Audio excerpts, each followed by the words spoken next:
Olá, o Pauta Especial está no ar. No programa de hoje vamos falar sobre um livro que mostra os efeitos socioambientais da carcinocultura em Alagoas. Também vamos falar sobre uma medida provisória que altera as regras do FIES. Vamos saber quais as mudanças e como elas afetam a vida dos estudantes.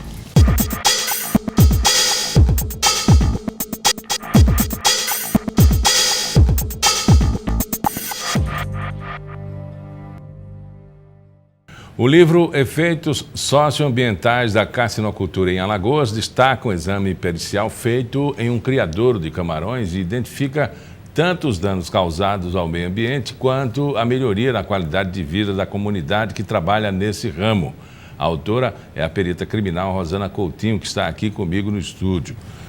Antes de começarmos aqui essa entrevista, eu perguntava nos bastidores como é que você alinha essas duas situações, perita criminal e agora autora de livros sobre carcinocultura, impactos ambientais? O nosso livro, ele teve como base esse laudo pericial, essa perícia realizada numa fazenda onde se tinha essa atividade, a criação de camarões em cativeiro. E tem tudo a ver, porque na área eu já trabalhei na seção de perícias ambientais e nós avaliamos os danos causados ao meio ambiente e até um questionamento da justiça, que é a valoração desses danos, quanto custa o dano ao meio ambiente. E é muito difícil se valorar, porque por mais que se tente reconstituir a área ao que era antes, nunca vai ser como era naturalmente. Então, esse trabalho teve como base esse laudo realizado no local, porque inicialmente para a implantação dessa indústria de criação de camarões houve um grande impacto ali numa área de preservação natural, que é uma área do encontro dos rios Camaragibe com o mar, uma área assim propícia, muito bonita, e que, de certa forma, toda atividade antrópica em que o homem tem o seu manejo, ela impacta. Mas também nós avaliamos a geração de renda e desenvolvimento para a população, aquela população tão carente ali de Barra de Santo Antônio. É fruto de um trabalho pericial, mas você adentrou a área escolar também, para que se transforme, né, num livro, 10 anos depois. Isso, porque embasado nesse trabalho pericial, gerou a minha pesquisa de mestrado, onde foi desenvolvida a dissertação. E eu defendi em 2007. E agora, 10 anos depois, em 2017, eu fui contactada por essa editora alemã, a Omniscriptum, que tem uma metodologia diferenciada. Ela é a metodologia eco-friendly, que ela produz sob demanda. Ela não imprime o livro físico sem ele estar vendido. Ela só produz quando ele está vendido. A venda é pelo site, More Books, e a partir da venda ela produz o livro. Então, isso é ecologicamente correto, porque não vai se derrubar árvores, né? Porque os 3 pilares do desenvolvimento sustentável, que está muito em moda, o termo desenvolvimento sustentável, os 3 pilares tem que ser economicamente viável, ambientalmente prudente e socialmente justo. Então, não basta simplesmente vai gerar renda, sim ou não, mas tem que ser ambientalmente prudente, porque todos os recursos vêm do meio ambiente. Aqui nesse estúdio, tudo que está aqui veio do meio ambiente. E se o meio ambiente for exaurido, não vai ter viabilidade econômica. A viabilidade econômica vai se acabar. Nós vamos ter dinheiro e não vamos ter recursos. E tem que ser socialmente justo. Não deve gerar renda simplesmente para quem está produzindo, implantando, mas sim para toda a comunidade, todos os atores sociais que estão envolvidos direta ou indiretamente nessa atividade. Fazendo uma análise assim, grosseiramente, esses 3 pilares são aplicados, por exemplo, na atividade do Uber. Quem tem um aplicativo fica só esperando o dinheiro entrar, não tem custo nenhum, a não ser a manutenção do aplicativo. Agora o motorista entra com o carro, entra com o trabalho, entra com a gasolina, com a manutenção, ainda paga 25%. E por isso que eles não querem regulamentar. Por exemplo, Samarco, a mineradora, produz, né, fatura, mas destruiu toda uma cidade com acidentes. Foi, né? não houve o devido planejamento e fiscalização dos órgãos competentes da atividade. Que tudo tem que, para se implantar uma empresa como essa, que vai interferir no meio ambiente, tem que ter o licenciamento ambiental, onde são avaliados danos, onde são avaliadas as mitigações possíveis, e o projeto ele pode ser até liberado ou não, devido aos danos que ele poderá causar. Então, faltou, nesse caso, a fiscalização, porque esses três pilares são o que embasam. Porque, ultimamente, a maioria das pessoas só estão analisando o economicamente viável. Está faltando analisar o ecologicamente prudente e o socialmente justo para fechar o verdadeiro desenvolvimento sustentável. Que desenvolvimento é diferente de progresso. Progresso é uma coisa que a gente vê, talvez, aos olhos. Mas o desenvolvimento a gente avalia em índices. Índice de desenvolvimento humano, índice de crescimento mesmo, de melhoria de condições de vida para todos que moram naquele país, naquela região. Outra atividade que eu acho que esses três pilares não são avaliados é a produção sucroalcooleira, né? Produção de açúcar e álcool.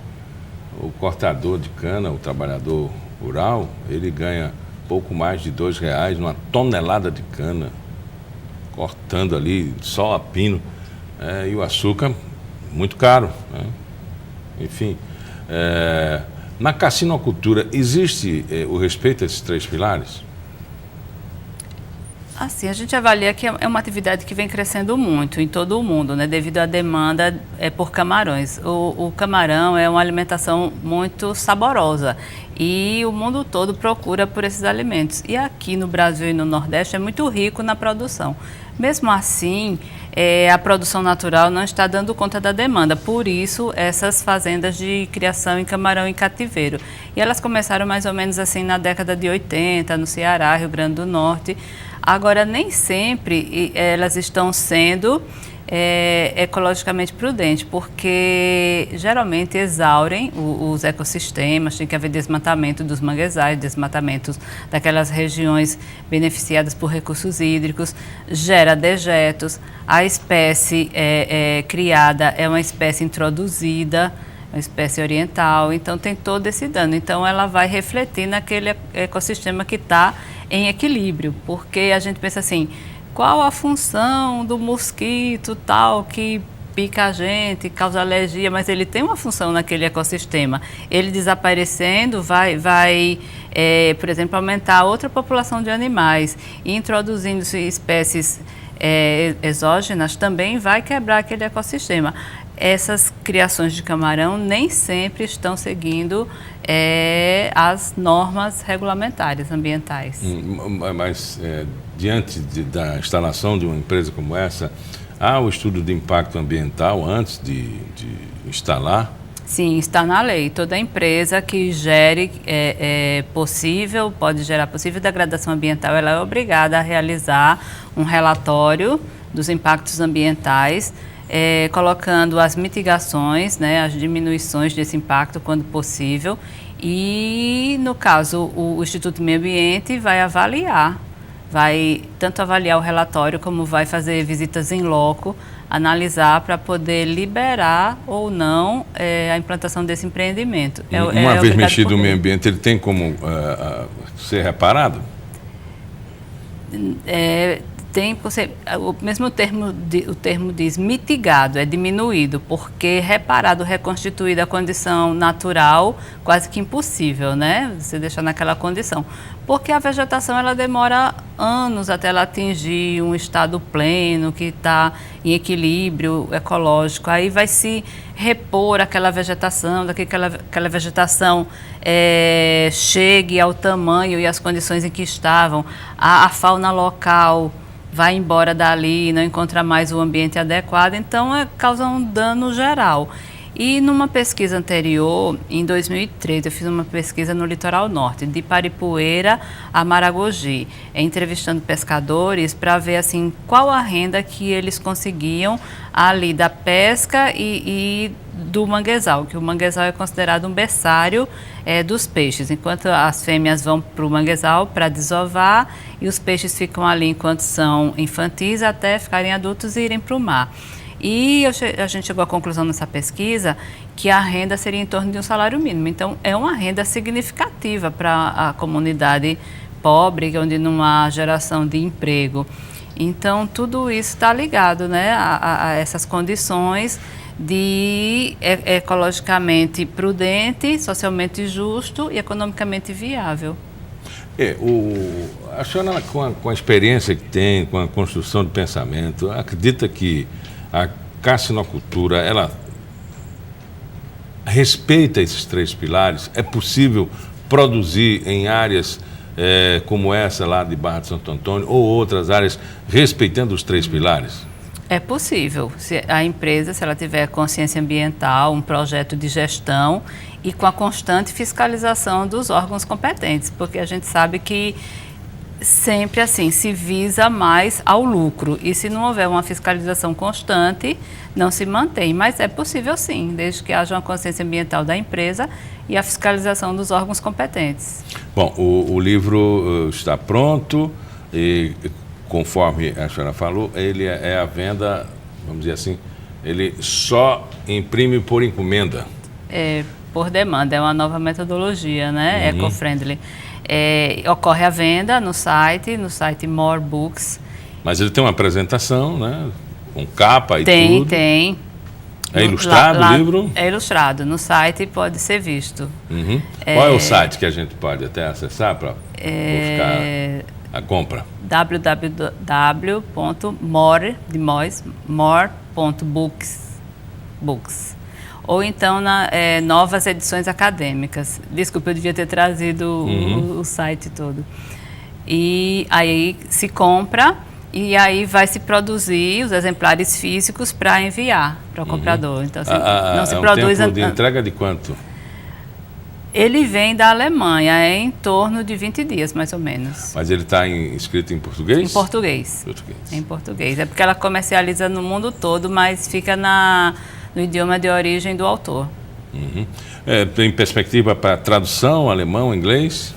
Ainda não, que o lançamento foi recente, mas quem sabe, né? Ele tem essa perspectiva de venda em outros países? Sim, vende em outros países, mas na língua portuguesa.